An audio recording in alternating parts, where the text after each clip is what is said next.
Bonjour, bonjour Hélène, je suis contente de te Bonjour retrouver. Agnès. Eh bien, nous voilà dans notre deuxième vidéo. Donc, comme on vous a expliqué dans la précédente vidéo, on est en train de vous faire montrer un petit peu l'intérieur de l'atelier. Et en fait, on est en train de vous montrer tout le processus et on a vu dans la première vidéo comment faire un état des lieux. Alors, on a regardé mon plan. Alors, je vais le remontrer, hein, vous allez voir. Ben, je vais le montrer tout de suite. On a regardé mon plan, on s'est dit, tiens, on va se mettre en situation. J'ai pris le secteur sud, qui est le secteur de la confiance en soi, parce que dans cet atelier, on va travailler sur le fait de garder le cap malgré la situation actuelle. Et donc, le sud est un des secteurs importants pour ça, puisqu'il permet de garder confiance, il permet de garder, oui, de garder confiance en soi et confiance en l'avenir. Et puis, on a vu dans ce secteur sud, c'est chez moi ici, qu'on a un gros mur qui sépare le secteur de la confiance en soi en deux.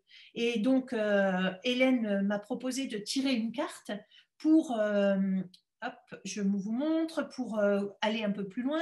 Et puis, je lui ai donné un chiffre et je suis tombée sur le Pendu. pendu. Voilà. Et donc, Hélène, tu peux rappeler rapidement ce qu'on a dit, ce que ça pouvait faire comme chose, le pendu, comme blocage ou... Oui, donc on avait dit que le pendu évoque dans sa polarité négative un blocage d'énergie et principalement du fait qu'il a la tête en bas, ça peut être un blocage qui est créé par le mental, qui fait qu'on empêche l'intuition de venir. En Hmm. gros, c'est la signification du pendu. C'est ça, d'accord. Et donc, j'avais répondu à Hélène qu'effectivement, que je suis assez d'accord, et quand je vois ce gros mur dans mon secteur sud renommé et confiance en soi, ça m'évoque effectivement une difficulté pour moi de montrer une partie de moi que je trouve un petit peu plus complexe, un petit peu plus sombre, on va dire, en tout cas que je ne comprends pas moi-même toujours, et que j'avais cette tendance le mur, il pourrait représenter un peu mon mental en fait et ma capacité à contrôler quelque part ce que j'ai envie de montrer ou ce que j'ai envie de préserver en tout cas. Et donc on va aller un tout petit peu plus loin, on va passer dans l'étape numéro 2 de l'atelier. Dans cette étape, en fait, on va explorer le blocage. Là, on a fait un état des lieux. Et bien là, on va rester sur ce même secteur avec la confiance en soi et ce mur, ce gros mur. Et puis, ben, je vais demander à Hélène de tirer une carte pour moi, pour aller voir la croyance, en fait, ou les croyances limitatives qui peuvent m'empêcher justement de me montrer complètement, pas telle que je suis, mais en tout cas d'oser montrer tout ce que je suis. Donc, alors, j'ai toujours pas mon jeu de cartes. Donc, Hélène, tu vas me proposer comme la dernière fois. Oui, donc je vais te proposer de donner très spontanément, le plus spontanément possible, un nombre entre 0 et 100. Alors, le 58 cette fois. je, Alors, je monte. 58, donc on fait la réduction, 8 et 5, 13. Donc, on a l'arcane 13. Hmm. L'arcane D'accord. 13, Oula, alors l'arcane là, sans- j'ai un peu peur, mais tu vas m'expliquer. donc, l'arcane sans nom évoque un passage parce que ce personnage fait, comment on dit, table rase. Il fait table rase du passé, table rase des liens qu'on peut avoir. Par exemple, ça peut être des liens affectifs. Euh, et c'est une sorte de dépouillement, ça peut être à travers une crise éventuellement, pour arriver à un autre état d'être. Très Euh, intéressant. Souvent, ce personnage ouvre la porte de l'invisible, parce qu'on vit dans le monde de la matière, mais le monde des énergies ne nous est pas forcément accessible. À partir du moment où on fait ce passage, le monde des énergies peut devenir accessible. Ok. Et Sentir, si, pardon, vas-y, au contraire, je t'écoute. non, être en contact avec le monde invisible, en gros. D'accord. Et je vais en plus m'appuyer sur ce qu'on avait déterminé ensemble, enfin plutôt toi, parce que là, c'est vraiment ta partie. Là, on a le tableau numéro 2, pareil, qu'on utilisera pendant l'atelier. Et je vais aller voir ben, l'arcane sans nom, du coup, puisque là, en fait, tu nous parles des croyances limitatives donc dans ce cas, dans mon cas, puisque c'est moi qui ai tiré la carte et on parle de mon secteur sud, renommée Oui. et confiance en moi, je vais aller voir donc 13 et je vais voir ce que ça me dit. Donc, dans les croyances limitatives, je vois, je suis sans cesse dans l'angoisse de ce qui va arriver, je suis attachée et retenue par mes liens affectifs de ma famille et de mes amis, et je ne sais pas qui je suis et j'ai la sensation de ne pas exister.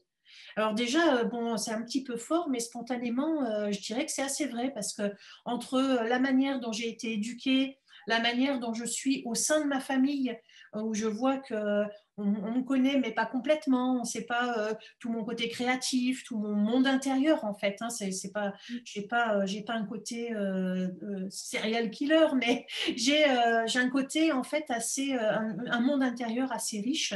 Et c'est vrai que je suis attachée à ce côté lien avec ma famille, aussi avec mes amis, et aussi la sensation de ne pas savoir, de ne pas exister, non, mais en tout cas de ne pas être complètement. Il y a une partie de moi qui est un petit peu plus complexe, on va dire, un peu moins explorée, même de ma part. Et d'un côté, donc là, les croyances. Alors à droite, c'est ce que tu as noté, c'est les croyances sur lesquelles je peux m'appuyer, Hélène?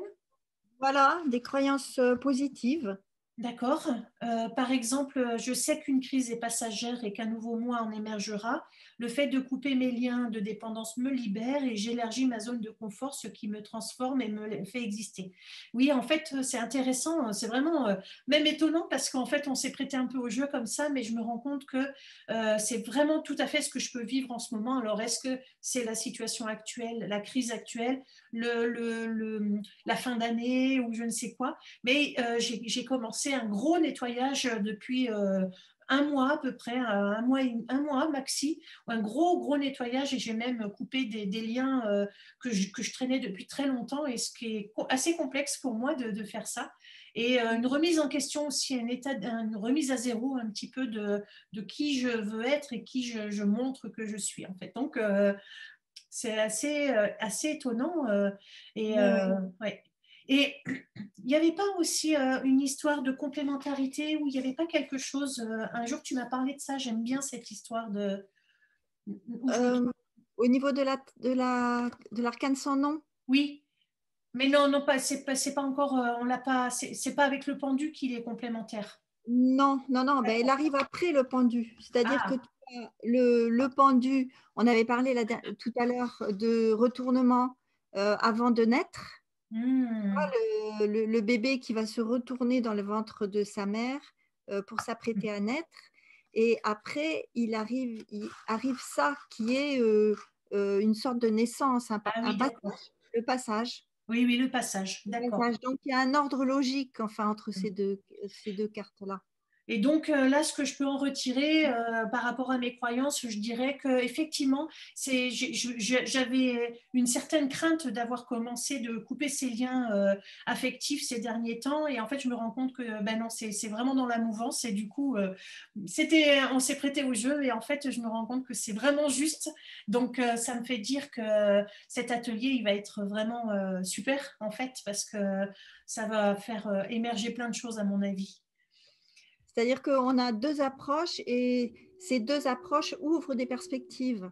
Quand on n'en a Mm. qu'une, on a un point de vue, mais quand on en a deux, ça ouvre, oui, je ne sais pas Oui, comment dire, oui, ça ouvre un des... nouveau point de vue, oui, c'est ça comme tu dis, c'est aussi d'aller voir, effectivement, je me rends compte qu'en le faisant concrètement, en plus c'est sur chez moi, donc je vois que ça, même moi, ça me touche là, en fait, ce qui émerge. Donc, ce qu'on vous propose, on va faire une troisième vidéo dans laquelle on va aller voir comment libérer les croyances par rapport avec le tarot et le feng shui. Et puis, ce qu'on vous invite à faire d'ores et déjà, c'est commencer à, si vous avez envie de nous rejoindre, inscrivez-vous autour de la vidéo, quelque part, il y a un lien, cliquez dessus et venez vous inscrire.